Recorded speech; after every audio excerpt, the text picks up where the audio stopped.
Grief, the raw truth. Letting Scottie go.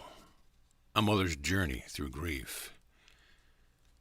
Now only God is watching Scottie grow. A mother's journey through grief by Sandra Clark. Acknowledgement. I would like to give special thanks to Kent Carter. Thank you for caring enough to turn your vehicle around and investigating the lights you thought you saw dimly shining in the wooded medium. Thank you for staying with my son. A special thanks to Rita Hull, my sister-in-law, who reviewed and edited the manuscript and, more importantly, was there for me in time of need. Thank you to all my friends who stood by me through the long haul, and you know who you are. Introduction. If you are a grieving parent, I must tell you this first. You are going to get better. This pain is not forever. There is a light at the end of this very dark tunnel. In the beginning, there is not one speck of light or any hope or ever seen any light. You are going to live again, laugh again, and almost be yourself. But you will be different, too. I know this is hard for you to believe at this time. Your soul has been wounded with the deepest hurt of all hurts. Your child is gone. I know everyone is different and everyone grieves in his or own way. This book is my story to you as how I survived losing my only son, Scottie. In the beginning, I thought I could not feel anything but pain and misery for the rest of my life. This is the first attempt at writing a book. It may seem scrambled, but this is who I am. As the events came through my mind, I put them on paper. This book is from my heart and soul. I pray this book will help you. If you are a true friend of someone who lost his or her child, listening is the best thing you can do. At first, the parent may not want to talk. Be patient. Your friend may not be able to say anything now. They need someone to listen. They don't need anyone to judge them. It will be hard for you to listen sometimes. You will get tired. You will think it is not getting better, but try to tough it out. You will have to be strong, and you can do it. You can walk away and take a break from this. Your friend cannot. If you think you are having a hard time, how do you think your friend feels? The shock. I could hear the pounding on the door that got louder and louder that cool November Saturday morning. It was so early that I knew it was bad news. Jeff, my husband, opened the door. I could see only the tip of the Mississippi Highway patrolman's hat, but I knew the very instant I saw him that my son had died. I have 2 daughters, but I knew it was my son. I don't know why. I knew I just did. The patrolman asked for me. I was backing away instead of going toward him. I didn't want to speak to him because I knew that when he told me the words, it would make it real. I froze and stared into his eyes as he told me that Michael Scott had died instantly on Highway 49 South, a few miles from his home. The officer brought a pastor from a local church with him. They stayed and talked to me and offered help with contacting relatives or anything else we needed. They also informed me that Scottie's father, Mike, and his wife were the first ones contacted because the accident was so close to their home. The officer and the minister were kind and sincere in their terrible task of telling a mother her son had died. Later, I wrote a letter to the editor of our local newspaper to thank both of them for what they did that morning. After the officer and the minister left, the shock took over. I walked through my kitchen and through my bedroom. I looked at my 3-year-old grandson asleep in my bed. I went onto the utility room and turned on the iron. I got my grandson's clothes and started ironing. I told my husband I had to be alone. I ironed the clothes. I thought to myself that this is not really happening. I knew where Scottie was. Jeff was consoling my 72-year-old mother. I picked up the phone and called Mrs. Berry, who was the grandmother of Scottie's lifelong best friend, Donovan. I remember asking Miss Berry if Scottie was there. She said he wasn't. I told her I knew he was with Donovan, and they were asleep in the front bedroom. She told me Donovan was working in Tennessee and was not in his room. I asked her to please just go look. She came back to the phone and said, "Sandra, he's not here." Then she asked why I was out of bed so early. I told her about the patrolman coming and how I felt sure he had made a mistake and that Scottie was at her house. She said, "I'm coming over to your house." Daylight. The house was filled up with people. I took a washcloth and started washing my face. People were talking, making coffee, and the telephone was ringing constantly. I felt like I was watching a movie. I could see their mouths moving as they talked to me, but I felt far, far away. I thought of Scottie's wife Stacy and his father Mike. I called them, but Stacy was at the hospital trying to get into the room where Scottie's body was being held until the autopsy. I talked to Mike. He told me he asked the patrolman to come and tell me about Scottie. He said he could not do it. He told me the patrolman gave him Scottie's jewelry and he asked me what he should do with it. I didn't even know what he was saying. I couldn't understand why someone even had Scottie's jewelry. We talked briefly, neither knowing what to say. We had been divorced for 19 years, but we had remained friends. Everyone was still talking and trying to make arrangements. I was getting numb and felt as if I were in a trance. I knew this was a horrible dream and that Scottie would walk into the house any minute. My dad had died 18 months earlier. I missed and loved my dad, but for the first time since he died, I felt relieved he was gone because I didn't have to tell him that his only grandson had died. He loved Scottie so much. I am glad my dad did not have to suffer the pain of losing him. Scottie was very close to his granddad, and he was very hurt when Dad died. Scottie and Stacy went to the funeral home with the family. When we went down to pick out the casket, Scottie wanted my dad to be buried in a beautiful but very expensive pine casket.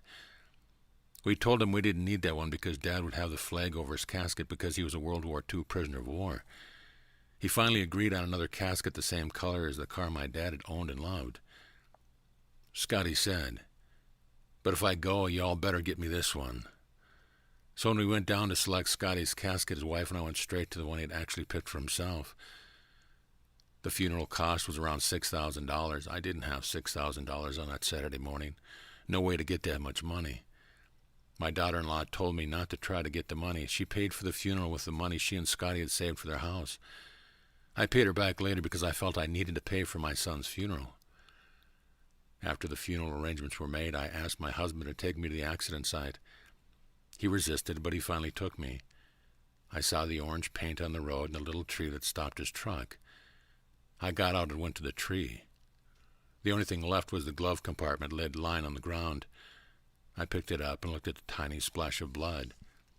I took it home and kept it. I still felt like I was in a dream. That evening, it is Saturday night and everyone was gone. I am thinking there must be something terribly wrong with me. Why am I not crying? Why am I not screaming?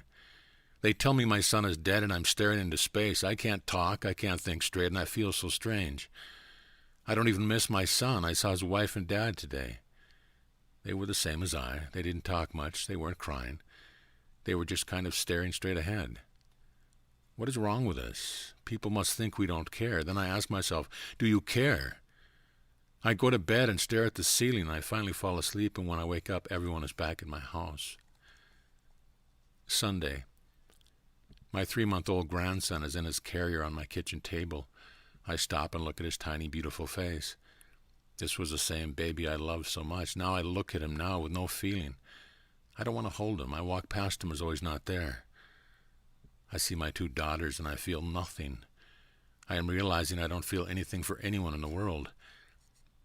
My brother calls me from Virginia trying to console me. He tells me he's getting a flight out as soon as possible. I tell him not to come, that things will be all right.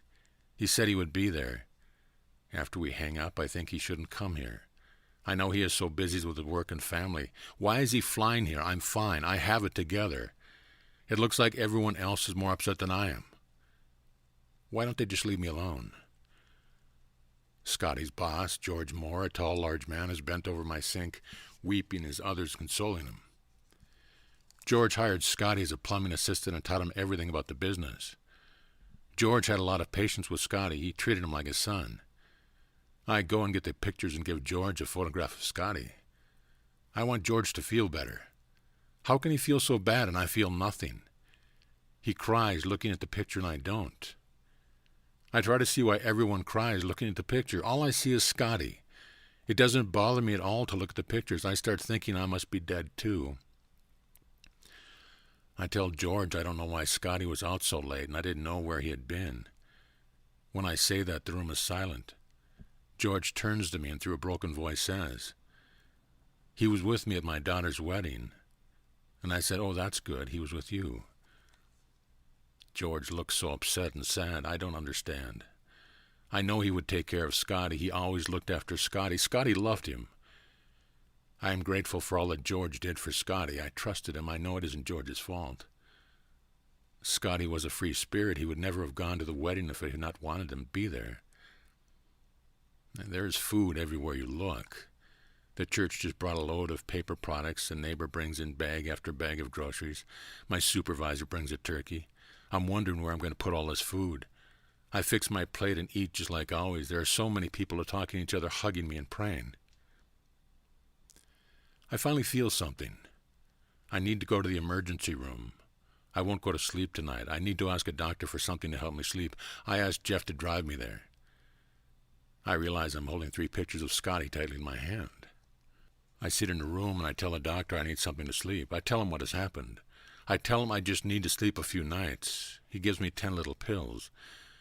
I go back home and finally everyone leaves and I can go to sleep. Monday. I wake up Monday morning and get dressed and go to town. I buy clothes for my daughters and me to wear to the funeral home. I walk to the counter and tell the lady I need some shoes. I'm feeling panicky now. I'm lost in the store. She asks me if I'm all right, and I tell her I lost my son. She says, "I'll call security. How old is he?" I say, "No, he's not lost. They say he died Saturday morning." She helps me, and I leave the store and go home. Tonight I go to the funeral home to see my Scottie. I walk, and there he lies. His hair is combed so pretty. His skin is so tan and beautiful. His fingers look so thin. His eyes are closed. I still feel nothing. I turn around to run on, but I come back. I touch him, but he's not real. Then I touch his hair, and that is where my hand lay the rest of the night while all the friends and relatives walk by to see my beautiful boy sleeping. I make it through the wake and go home to take my little pills and go to sleep. Tuesday.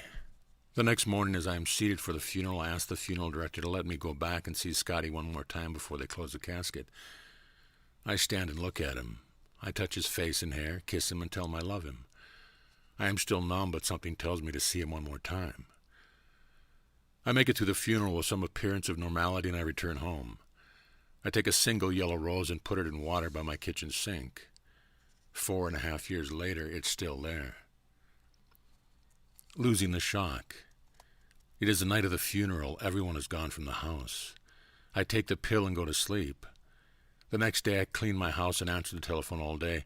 I take another little pill at night and I go to sleep.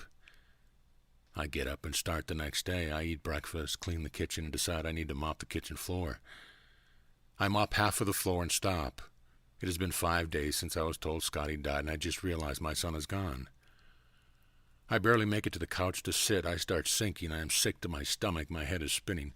Oh, God, Scottie is gone. I look out the window. I think, oh, Scottie. Oh, God, please let him pull up this truck to eat lunch. The shock lasted 5 days. Reality is set in. I feel the dagger slowly stabbing me in my abdomen. The dagger is really a big tree limb. The stabbing end is pointed out at its jagged edges, as if they broke it from a tree. There are many different edges to pierce my body and mind. I feel the sharp edge penetrating me. The pain is indescribable. It hurts worse than anything I've ever felt in my life. Even now, as I write this, my breathing is becoming labored because the pain is something I can never forget. I start praying. I think I am dying for sure. Is this going to get better? Is this the way you feel forever when your child dies? I want to die to feel some relief. I cannot live like this. If I have to go through life like this, I don't want to live.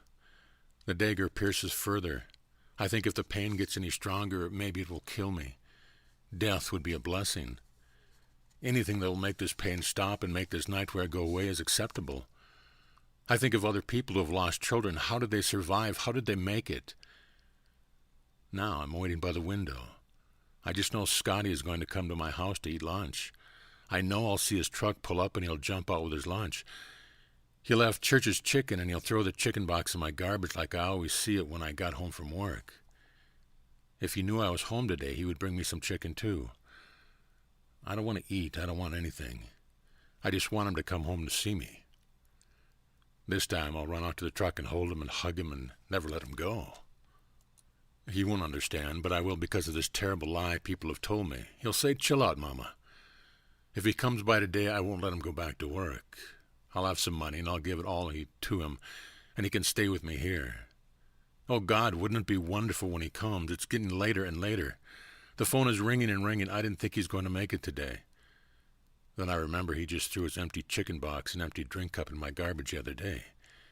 Maybe it is still in the cans out front. I run outside and start going through the garbage. Why is there so much garbage?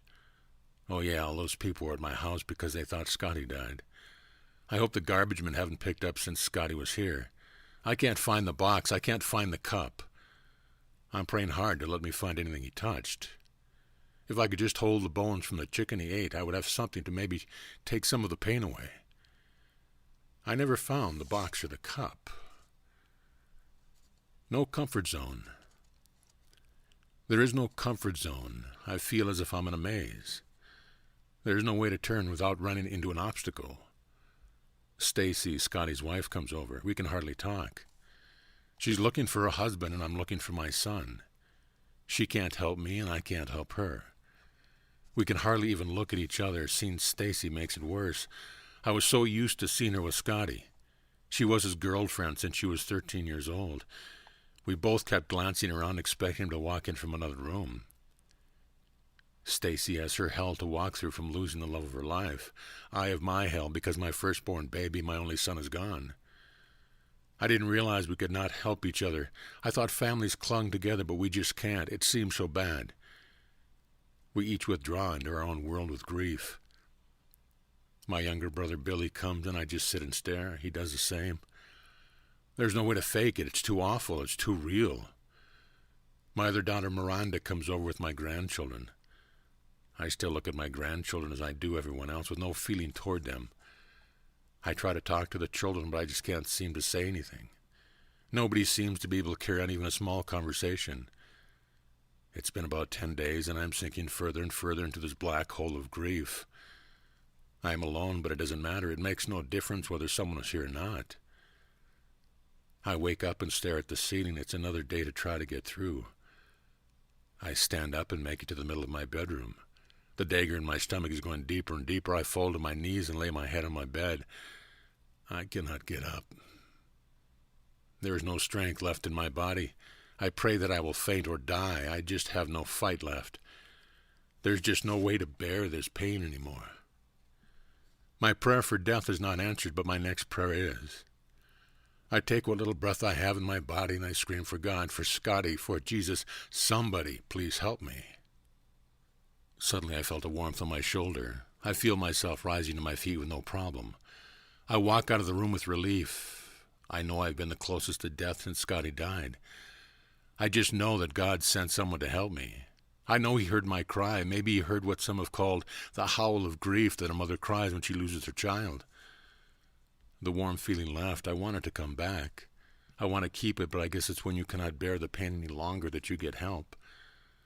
I will never forget the warmth and love I felt at that moment. Thank you, God. Thanksgiving. It is Thanksgiving Day. It has been 2 weeks since Scottie died. Scottie's paternal grandmother wanted everyone in both families to have dinner together. She was hurting, but she threw herself into her cooking to try to work out some grief. She has faced trials and troubles in her life, but Scottie's death has been her hardest trial. We all go to the dinner. She has worked so very hard. Food covers the dining room and kitchen. Everyone is here but Scottie. Everyone is sad and the food is hardly touched. Stacy and I sit on the porch staring at the sky. We finally leave and go to Scottie's dad's house where she and Scottie were living until they could build a house. The land had just been surveyed for the house 2 weeks before Scottie died. Stacy falls asleep and I start to clean the kitchen. I keep cleaning. I get down on my hands and knees thinking, if I make everything perfect, Scottie will come back.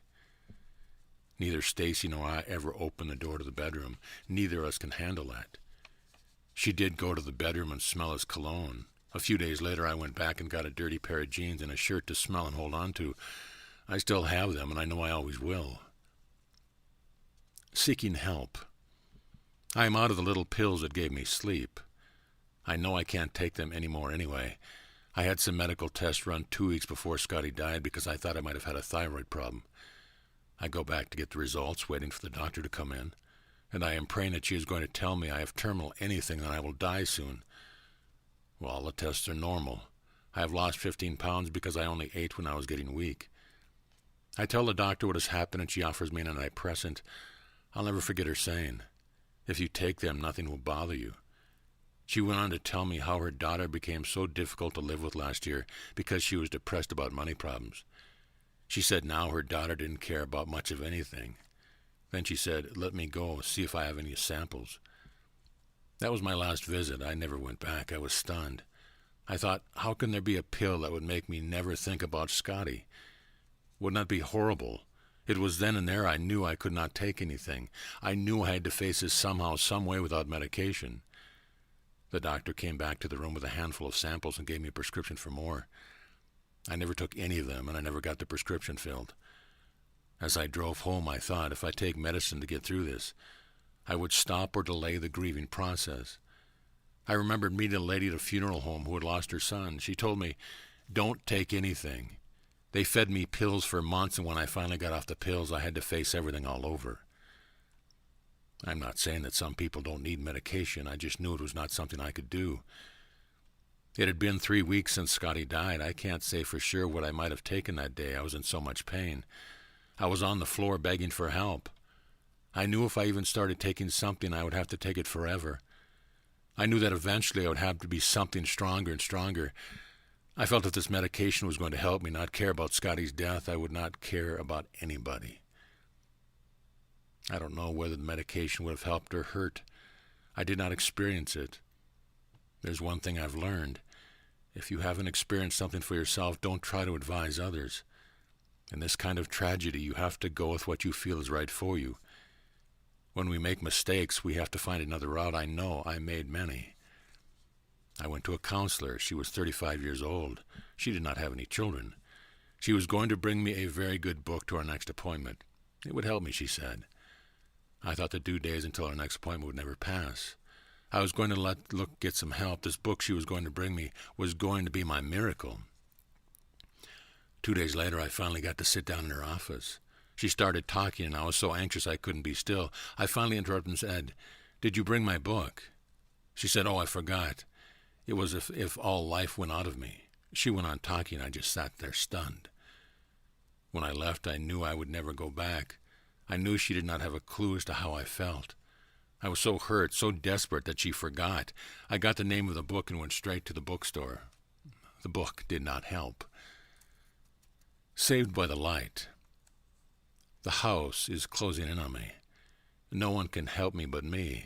I am saying the Lord's Prayer, Psalm 23, and praying constantly to have the strength to walk around. The kitchen floor is still half mopped. I won't let anyone finish cleaning it. It is though I'm holding out until Scottie comes home. Then I'll mop the floor. We'll have chicken, mashed potatoes, dried lima beans, and cornbread. Everyone will come back to my house to see Scottie. What a party that'll be. It seems so long since I have seen him. The movie Saved by the Light comes on television. I have seen it before, but this time I am really interested in it. It is about Daniel Brinkley from Aiken, South Carolina. He had been struck by lightning and pronounced dead for 28 minutes. He tells of where he ventured before he came back to life. The man that helped Daniel Brinkley was Dr. Raymond Moody. I became very interested in Dr. Moody. I immediately go out and buy the book Saved by the Light. The book has much more information than the movie. Next, I buy Moody's books, Reunions and Life After Life. When it comes to going to buy something to help me understand death, I can get dressed and get into the car and go anywhere. I am desperate to hear anything about the next life. I want to know about the place where Scottie is living now. Returning to work. I can't stay at home any longer. I have to go back to work. I have to walk through the door and face about 200 people.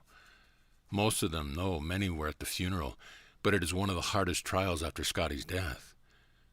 I get up and look into the mirror. My hair is falling out in clumps. I had some gray before, but now in only a few weeks there are large white streaks running through my hair. I have lost weight and my face is wrinkled from losing weight so quickly. My face is in a mask-like stare of sadness and grief. My eyes are so black underneath no makeup can cover the circles. When I start to apply the base foundation, all I can see is the makeup on Scottie's face in the casket. With every move I make on my face, I feel I'm rubbing Scottie's face. I'm 45 years old and I look 65. I think, well, I surely don't care how I look ever again. I make it to the job and I'm scared, nervous, and still trance-like, even though reality has set in. Some people try to mumble condolences, some people are bold with their condolences, and some don't know. I'm repeating the Lord's Prayer in my mind. I'm praying. I'm repeating the 23rd Psalm. I don't think I can take it. Some people are sincerely sorry. Some people don't want to look at me. They see the change, the devastating change. No jokes, no laughter, no nothing. I'm just a zombie. I can barely speak for fear of screaming, crying, or fainting. And I've only been here for 45 minutes. Then finally I make it to my workstation. What a relief. There's my wonderful friend, Linda Crabtree. She and I have worked together for 3 years, and we know everything about each other. I know when I finally make it to her that I might be able to breathe, and I can. With Linda, I can do anything. I can say anything I want to say, and she listens. I make it through the first day of work. I cry every break in the bathroom. After I cry my heart out, I can make it a little bit longer. After work, I run to my car so I can break down completely. I am slowly going into the guilt stage. The guilt stage. Now I fully believe it was my fault. I am taking all the blame for Scottie's death. I have killed my son.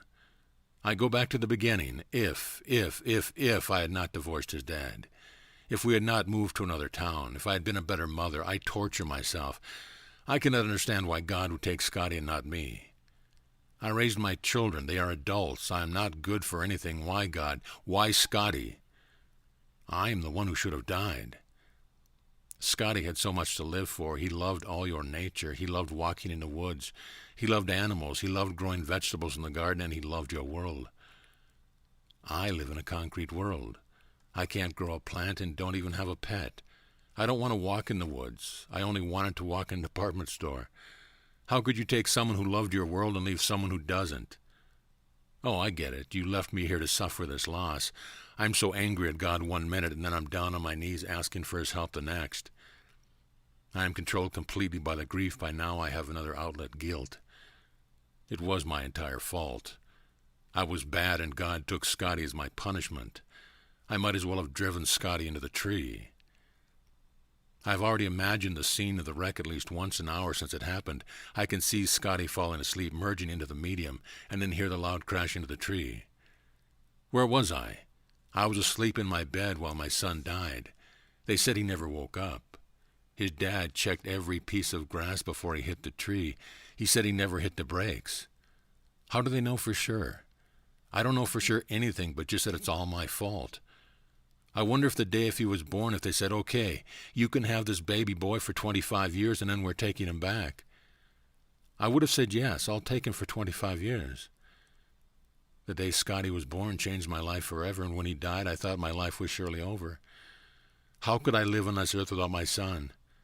There was not one reason I could think of for my life to continue. I thought of my daughters and my grandbabies. I felt, why should I go on living for them? I'm no good for them. If I don't get out of this world, someone else is going to be taken from me. I was beating myself up so badly I was losing an ounce of strength I might have gotten back. Real friends. If you find you can't beat yourself up bad enough, believe me, someone else is always there to help me make you feel guilty.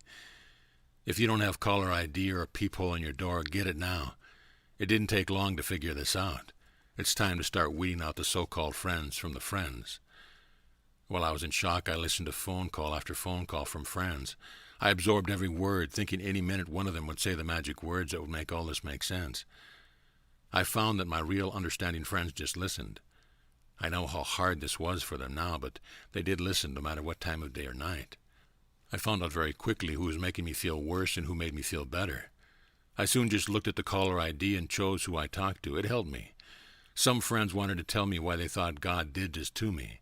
He's in a better place, or God chose him for a beautiful flower in heaven. It was no comfort. I was thinking, I wish you were in another place instead of talking to me. Some friends even agreed that it was my fault. My friend at work, Linda, suffered along with me every day. We are very close friends, and she could feel my pain. I will never know how she had the patience to deal with me. I wondered if I could ever have been as good a friend to her as she had been to me. She has the ability to look beyond the reality and has no fear of the other side. She never judged me on anything I said to her. I knew I could tell her anything without her thinking I had lost my mind. How hard it must have been for her to hear me say I wanted to go to the graveyard, dig him up, and just touch him one more time. Without Linda, I could never have kept my job. She had the courage to go through this with me. I also worked with Shirley Johnson, another good friend and listener, a few hours a day. She was different from Linda, but she was a true good friend. Debbie Holloman and Lynn Lofton were good friends and listeners too. I love them all. Now I must tell you about another co-worker who made comparisons of my losing my son to her dog that died. This went through me like a knife. I could not even comment. To think she could compare my son to her dog. She had 3 children of her own. I finally chalked this up to ignorance. After working a couple of weeks, the grief still had 100% control. I felt I was the only one who hurt this bad. Nobody had ever hurt worse. I went to a local support group seeking help. I still vividly remember a conversation with several of the members there when one person mentioned to another that I was still raw. In her own kind way, she was saying that she understood the pain for me was still immense to bear. I will never forget that expression. At the support group, I met a nice couple, Roland and Kay Lightsley.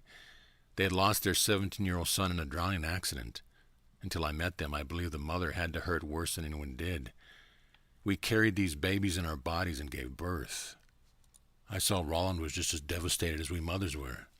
I went home and called Scottie's dad. We had talked very little since Scottie died because we were both so alone in our sorrow. I can still hear his cry of grief and despair.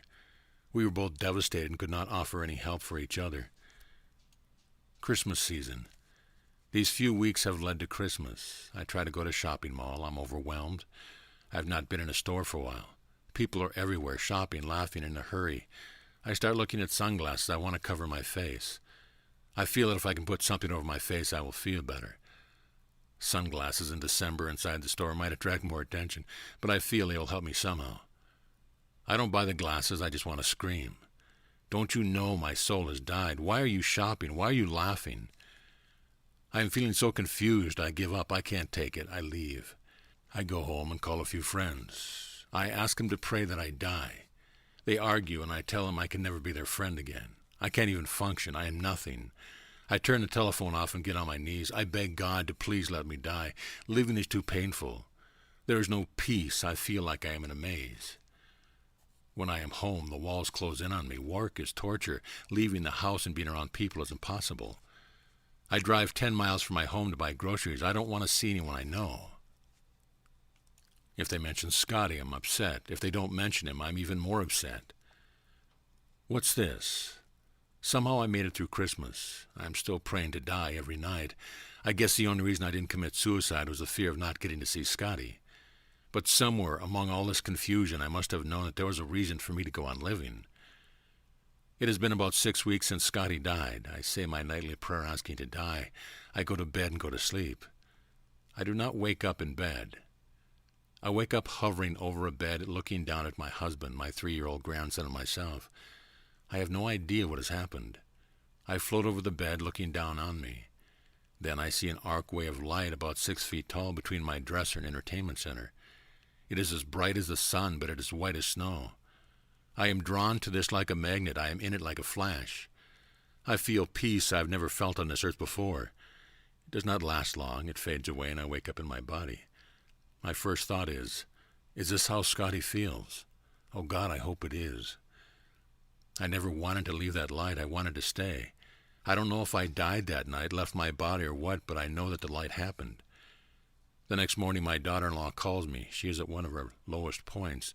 I don't know how to help her. I tell her about the light in my room. We both cry.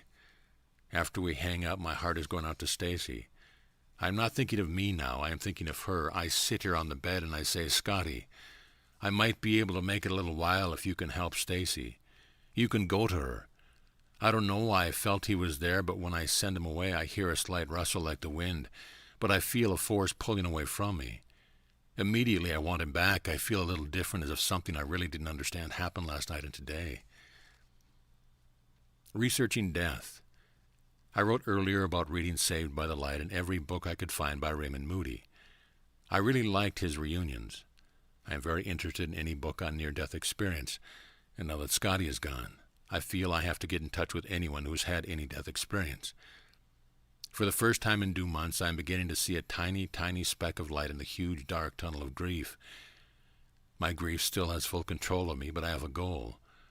I have to research death. I write letters and I make telephone calls, and I finally managed to make an appointment with Raymond Moody for August. He is in Alabama, not too far away from my home in Mississippi. I searched Georgia, South Carolina, and Tennessee only to find him a few hours away. I feel August is so far away, but I have no choice. My brother John encouraged me to go see Dr. Mood. He will pay for the trip and appointment. My brother would do anything possible for me to get better. I hear the train. My feelings are starting to return now. I begin to feel love for my children and grandsons again. I'm scared to love them. I'm scared I'll wake up and they'll be gone. Now I have a new mission. I've got to put everyone I love in this giant bubble. I'll go to work and everyone else needs to stay put, because if something happens to me it won't matter. But if the bubble pops, every time my daughter leaves I'm scared they're not coming back. I'm babysitting my 3-year-old grandson, Carrie. He climbs on my lap and he looks at me. His grandmother has changed so much. Her hair is thin and streaked white. She's so weak. She's so different, sad and quiet. He looks at me and tells me, "Mama, you don't love me anymore." I assure him I love him. I tell him I will get better. I tell him how now I can hear the train like he does. Before Scottie died, Carrie and I would be playing outside and sometimes inside. He would stop and stand still and say, "Mama, I hear the train." I didn't hear it then. Now I always hear the train. It's one of the loneliest sounds I've ever heard. Even at night I wake up and hear the train. February. It's my birthday. Everyone is here except Scottie. Thanksgiving, Christmas, and the New Year are past. I feel so sad. I feel all my tiny bit of progress is gone. I'm going backwards. My daughter gave me a birthday party. We are all so sad. This is my day, my birthday. I'm supposed to get a call, at least from Scottie. Stacy tells me she has joined the National Guard. She's leaving in March for South Carolina. She can't live here anymore. Everything is changing. My daughters have had to grieve for their brother without their mother. They lost their mother and brother on the same day. Miranda, my older daughter, faces me and says, "Mama, Billy and I are still here." It is an eye-opener, but my grandson says it's even more shocking. He is sitting in my bedroom with his mother. I walk to the kitchen and Carrie asks his mother, "Where's Mama?" Miranda answers, "She's gone right now." I walk back and I see his little sad face. Ask his mother, "And is she never coming back like Scottie?" I didn't think I could hurt for anyone else, but he broke what was left of my heart. I finally felt all the love for him I thought I'd never get back. That was one of my victories. I could feel love again. I was feeling again, but I was getting more paranoid about the possibility of something else happening to my family. I would get sick when someone knocked on the door or the telephone rang. My heart felt like it was jumping out of my chest until I realized nothing was wrong. If I was at work and the phone rang, it made me sick and scared. I would be so relieved that the call wasn't for me. One day, while I was home alone, someone knocked on my door. When I started toward the door, it got stronger and louder. I started walking backwards all the way to the utility room. My heart was pounding and I was so frightened. The knocking finally stopped and I slowly walked to the door and found a package. I was so thankful. I was so terrified they had come to tell me somebody else was gone.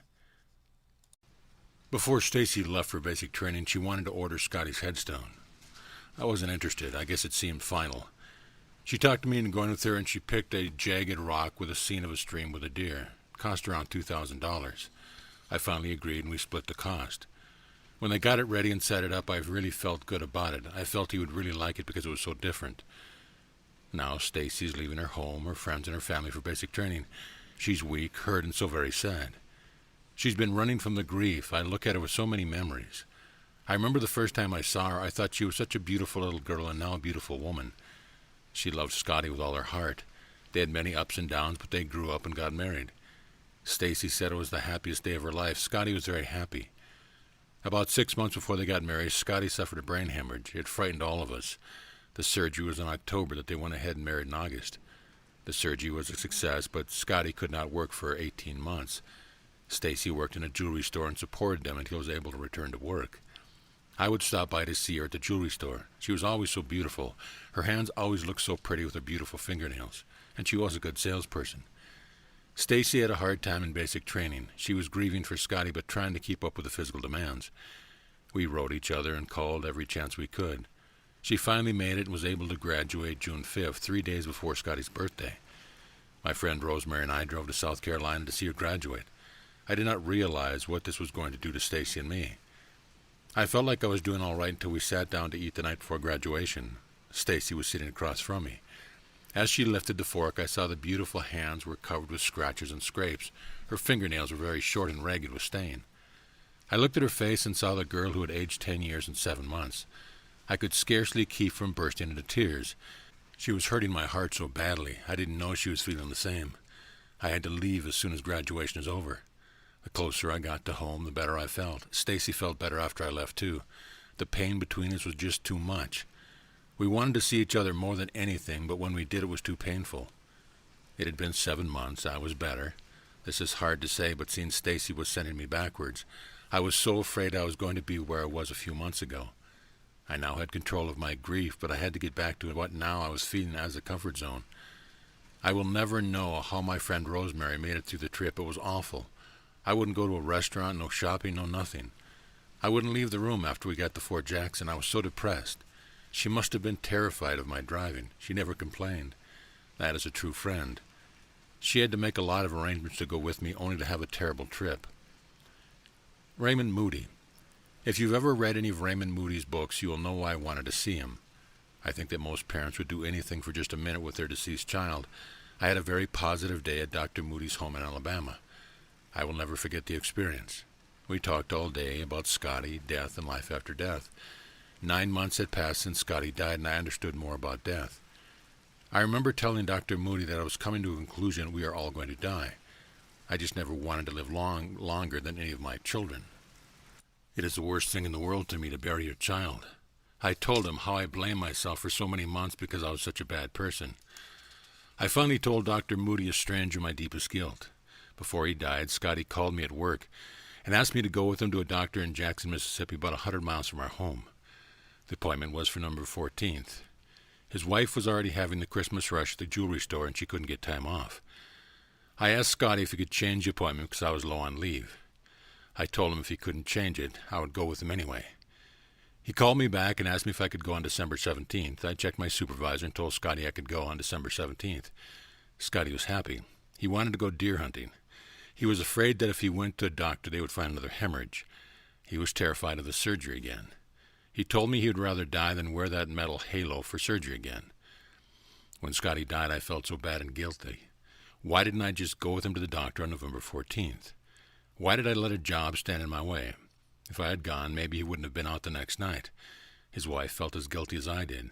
It took a while to work through this guilt, but I know circumstances led us to a different decision. We cannot see into the future. I don't know if Scottie would be alive if we had gone to the doctor November 14th. It was too late for what if. I began to think about a lot of different people who actually really bad, but their children were alive. I thought of elderly people who had died without losing any of their children. Some were good, some weren't. I realized Scottie had an accident. He had gone too long without sleep and had driven home. He was exhausted and fell asleep. He died in the world we know, but he lives in the other world. This is the only world we really know. When I go to that other world, I will see my son again. What a reunion that will be. I no longer feel I will never see him again. I feel in my heart for sure that we'll be together again. I told Dr. Moody of the dream I had about Scottie that was so real. Scottie was standing by a huge body of water. The color of the water was the most beautiful, unusual blue. Scottie's clothes were of a color I'd never seen on earth. He was older and he was bigger. He looked at me and said, "Mama, I would never come back there." I was disappointed. I said, "You wouldn't come back to me, Scottie?" He said, "No, not after being here."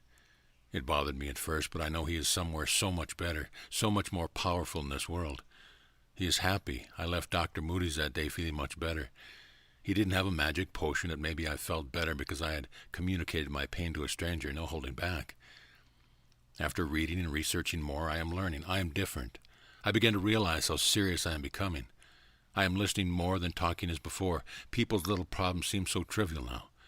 I have experienced a real problem. The small stuff doesn't bother me anymore. New York City. I'm watching television one day and see a lady named Rosemary Altea. She is a faith healer from England. She is also a medium. She is like the little boy in the movie The Sixth Sense. She can talk to dead people. I go to the bookstore and buy her book, Proud Spirit. Oh, I'm hooked. With the help of friends, I get an address from Miss Altea. I write her a letter asking if she will ever be in the United States. I want an appointment. I want contact with Scottie through her. She responds with a letter saying she will not be in the U.S. for 2 years. and that she is not taking any appointments at this time. I'm disappointed. I go to the spare bedroom in my house and sit quietly. I tell Scottie I want to see this lady so much, but that I can't. I tell him if it was meant for me to see her, I will hear from her. I ask him to help me. I tell him it is up to him now. 2 weeks later, I get a letter saying Rosemary Altea would be in New York City in May. I can't believe it. I do not know how I'm going to do it, but I'm going to New York. That is a pretty big statement from someone who has never been on an airplane before, hardly even been out of Mississippi. I've always been terrified of airplanes, but now I don't even think about my fear of flying. A good friend, Linda Harrington, wants to go with me. We plan our trip and all the sights we are going to see while in New York. I mail the money for our tickets for the workshop. Rosemary Altea had explained in her letter that she was only conducting a workshop on healing. There would be no one-on-one consultation. I don't care. I know that if I can get there, something good is going to happen. We drive to New Orleans to catch an early Saturday morning flight. When I look out the window of the airplane and see the beautiful clouds, I think, Scottie, I am close to you as I can get. But I'm wrong. We arrive in New York around noon. We shop, we eat at a wonderful place, and we finally fall asleep around 2 a.m.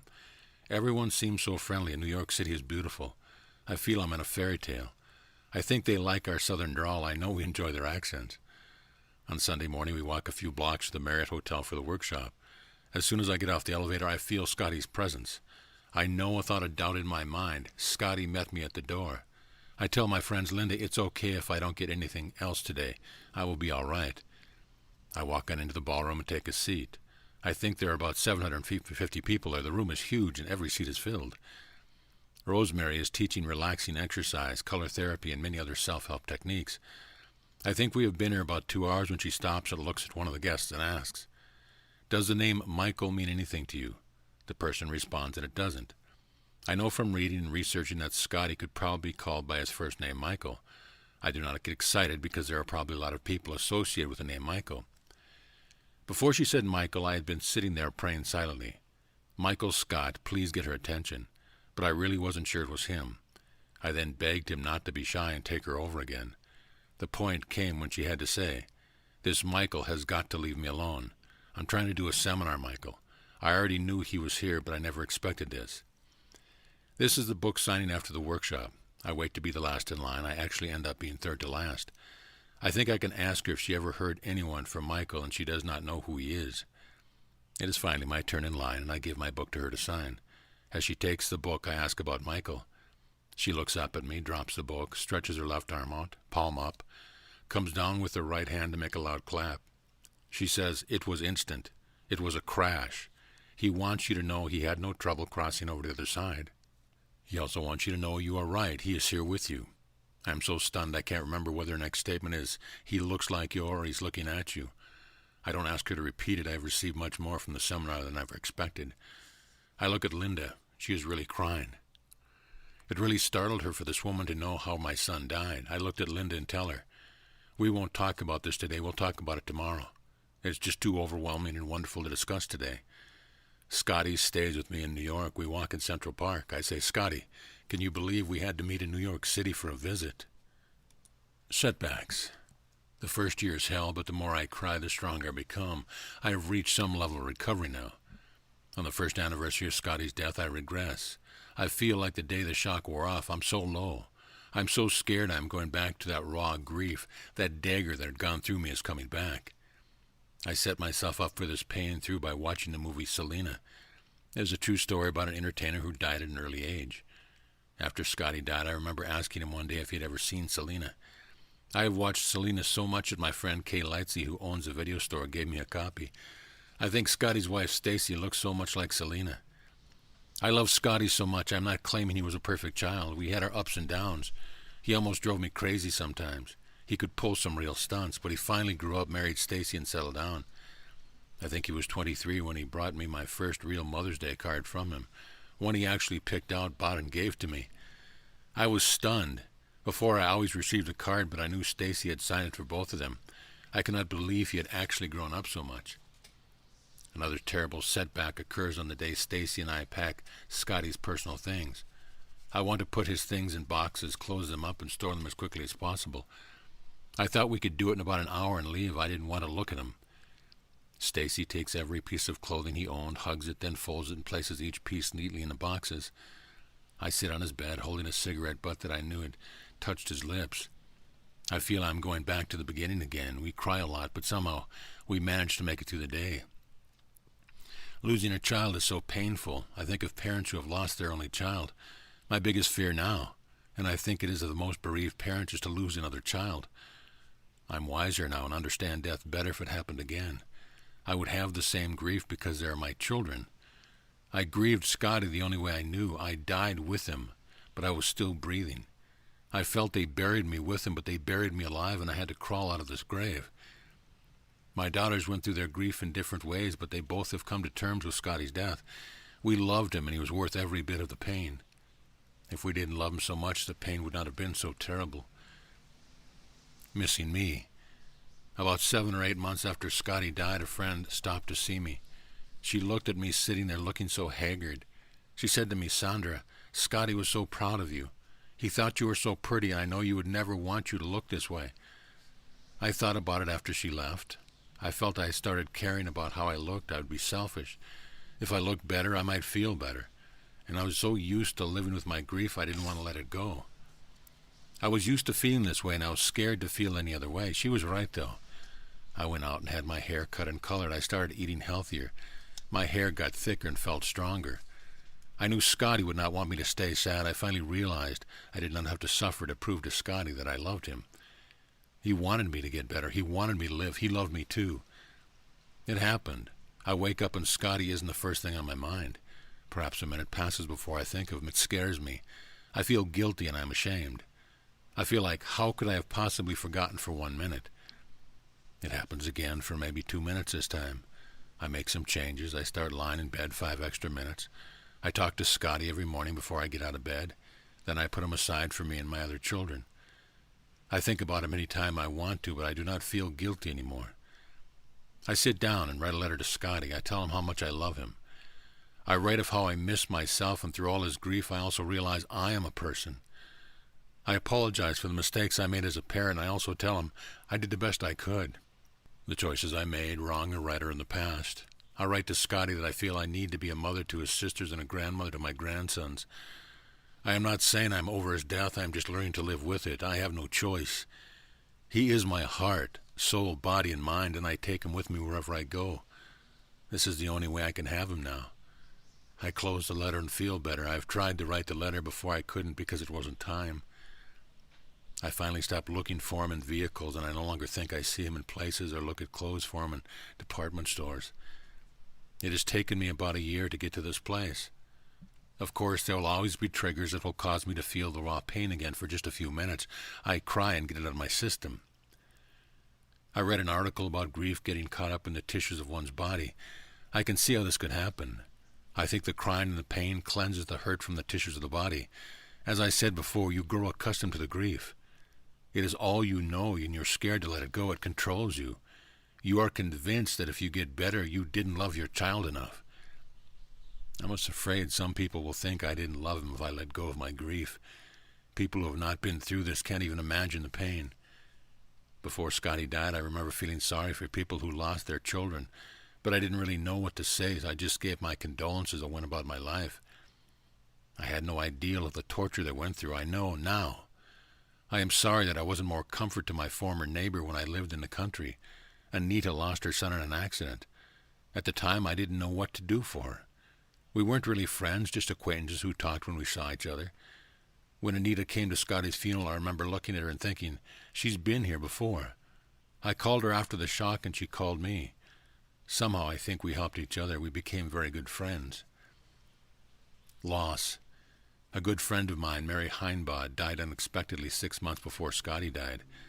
She was actually the mother of my special friend Rosemary, and she was more like a mother to me than a friend. She had helped me with all of my problems since I was a young girl. She was a good, understanding, patient lady. And when she died so suddenly, it hurt me. She had lost her only son 4 years earlier. I never knew what pain she must have felt until I lost my own son. I miss her. I know if she had been here when Scottie died, she would have been by my side. There will always be setbacks. 7 months after Scottie died, one of my former supervisors lost his daughter. She was in an accident a few weeks before Scottie and had been in a coma since then. I had prayed for her and her family. I never met her, but when she died, everyone at work was notified. I started going backwards that day at work. Her death set me back so much. I knew the parents, and I knew they were a loving family. I don't know if you are any better prepared when you know your child might die, because mine was taken instantly.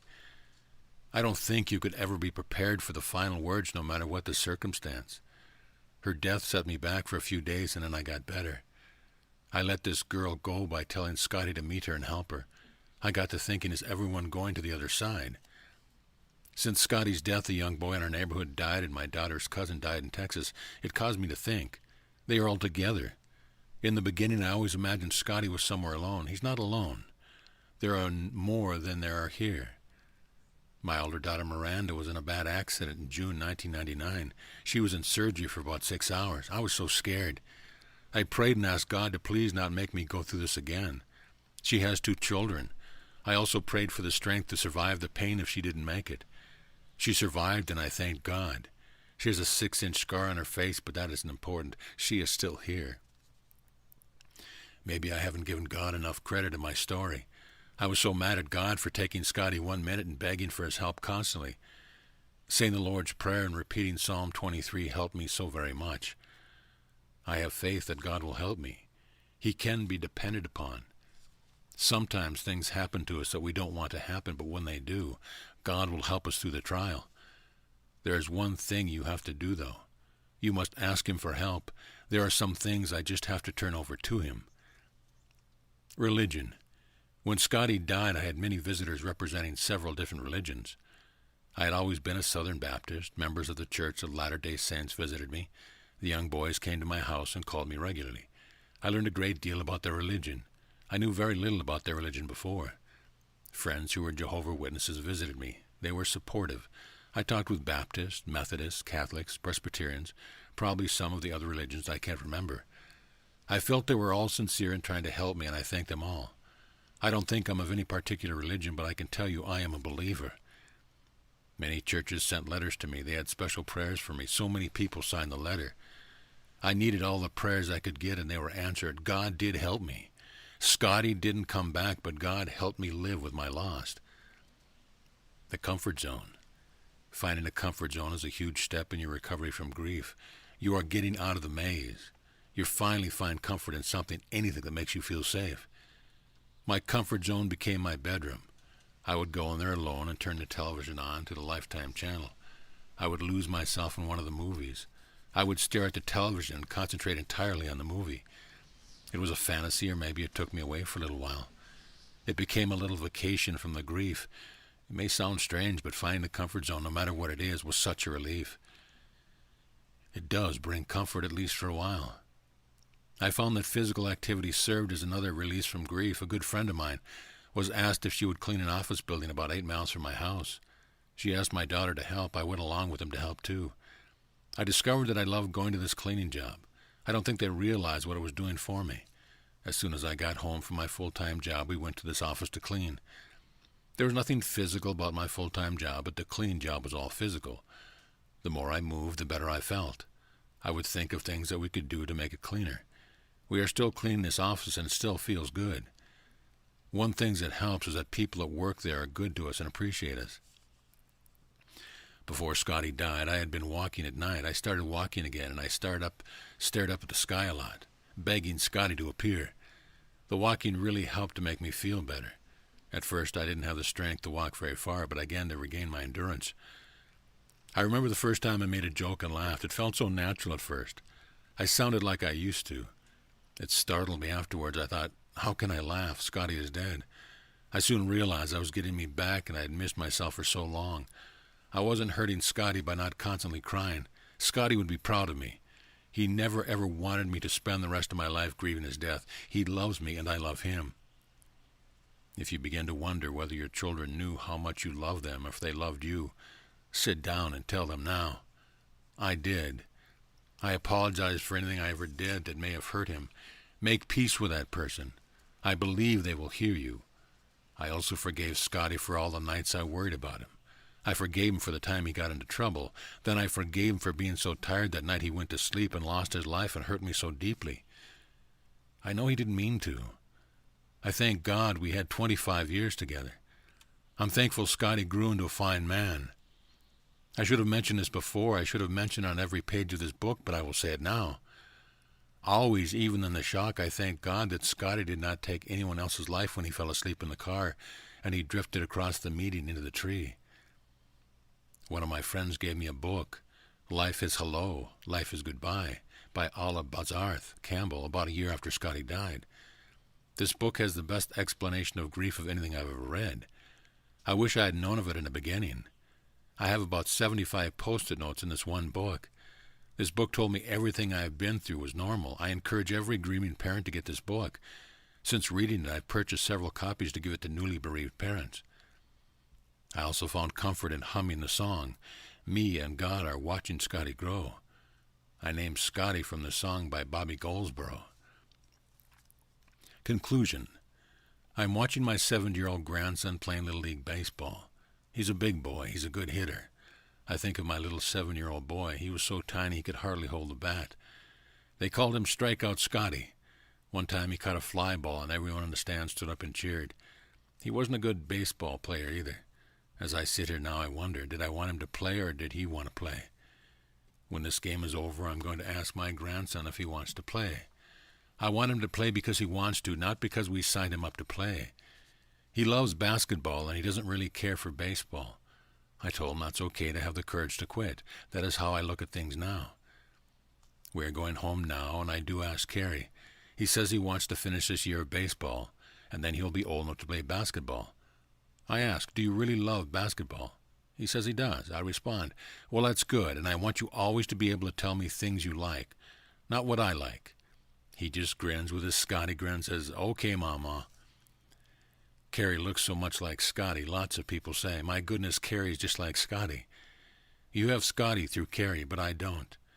Scottie was his own individual person. Carrie is my daughter's child and his own person. I just want to be his grandmother. My daughters have accepted Scottie's death. I think that when I started getting better, they did too. We are all different because of our loss. We don't take so much for granted anymore. We know how quickly your entire world can change. I am hoping now to start a grief center. I have thought about it for such a very long time. I want a white house with an archway to walk through. I want that archway to look like the bright light of my experience. I want the visitors to feel free to say anything they feel they need to get out of their minds. I want to help them. I want to tell them how the dagger will work through their body and the mind, but they will get better. The pain one feels does not last forever. This is very hard to believe in the beginning. I would never have believed the pain would lessen. I am functioning now as I did before Scottie died. I am laughing, loving, and living. No, it did not take 4 years to get to this point. I don't think there's anything a parent could do for just 1 minute, one hug, a chance to say I love you, or a chance to say goodbye.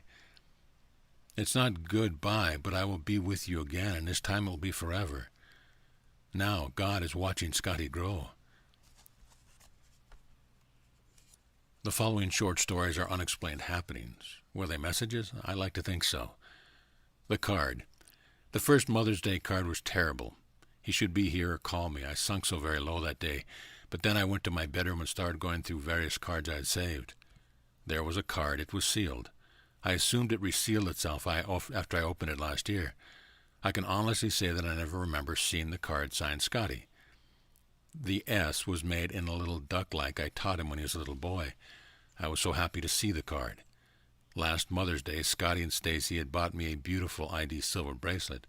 I had seen the bracelet at the jewelry store where Stacy worked. I was waiting for it to go on sale. I remember when Scottie brought it to me. I was so surprised and put it right on my arm. He joked, "Now, Mama, if you forget your name, just look at your bracelet." I don't know for sure, but I wonder if the card got inside and I never opened it. I felt guilty if I had not opened the card, but opening it now was like hearing from Scottie. I thought the card was so unusual because it said thanks for putting up with me, and he was eternally grateful. The card made me feel a little better. Dimes. It was during the first couple of weeks after Scottie died. I was getting out of bed. I noticed a bright, shiny dime on the floor by my bed. I picked it up, and for some reason, I felt it was there for me. I found the dimes by my bed 2 more times. I can't say that they did fall out of clothes, but each time it was dimes. I associate Scottie with dimes from then on. Every time I found a dime anywhere, I felt good. My friends would always respect the dime finds. I bought a new car 4 months ago. I only looked at one car. When I opened the door, a dime was laying on the floorboard. I bought the car.